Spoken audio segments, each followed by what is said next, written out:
श्री स्वामी समर्थ। स्वामी भक्त हो, आर्थिक संकटांनी वेढलेले असाल तर हे 7 उपाय करा, आर्थिक भरभराट होईल।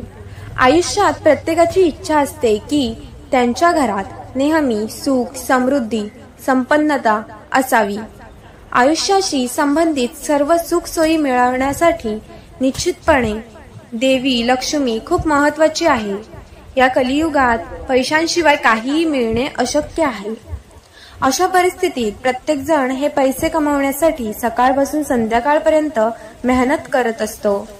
आर्थिक संकटांनी वेढलेले असाल तर हे 7 उपाय नक्की करा, आर्थिक भरभराट नक्कीच होईल।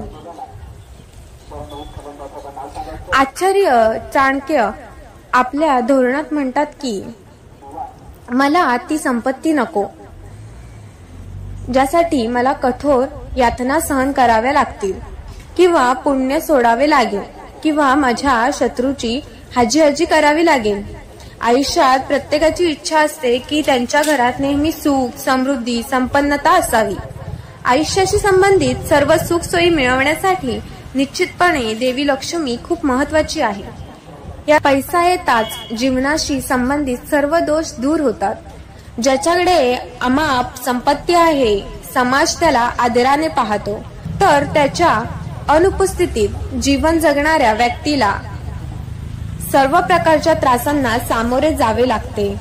जर तुम्ही देखील आर्थिक संकटातून जात असाल आणि तुमची इच्छा असेल की तुमच्यावर देवी लक्ष्मीचा आशीर्वाद असावा, तर खालील हे 7 उपाय एकदा करून पहा। 1. धनसंपत्तीच्या देवीला आशीर्वाद मिळवण्यासाठी गुरुवारी कच्च्या दुधात हळद मिसळा आणि ते घरच्या सर्व कोपऱ्यात शिंपडा। हा उपाय केल्याने घर धन धान्याचे भरलेले असेल आणि कधीही कशाचीही कमतरता भासणार नाही। 2. जर देवी लक्ष्मीची कृपा हवी असेल तर प्रत्येक अमावस्येला संपूर्ण घर स्वच्छ करावे आणि अंघोळ वगैरे केल्यानंतर घराच्या मंदिरात धूप अगरबत्ती लावावी। हा उपाय केल्याने घरात भरभराट होऊ लागते। 3. जर तुम्हाला तुमचे घर धनधान्याचे परिपूर्ण असावे असे वाटत असेल तर चांदी किंवा सोन्याचे बनवलेले श्री यंत्र घराच्या ईशान्य कोपऱ्यात विधिवत स्थापित करा आणि दररोज त्याची पूजा करा। हा उपाय केल्याने पैसे येण्याचा मार्ग मोकळा होईल। 4. जर तुम्ही लाख प्रयत्न करूनही पैसे गोळा करू शकत नसाल तर देवी लक्ष्मीचा आशीर्वाद मिळवण्यासाठी तुम्ही गुंजाचे बियाणे एका लाल कपड्यात बांधून तुमच्या तिजोरीत ठेवा। 5.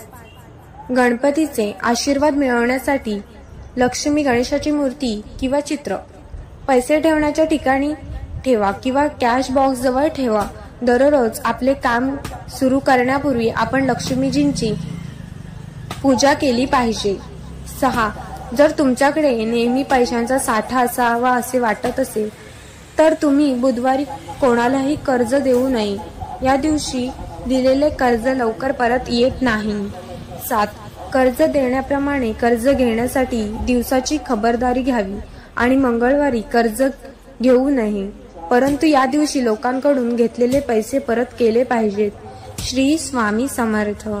श्री स्वामी समर्थ।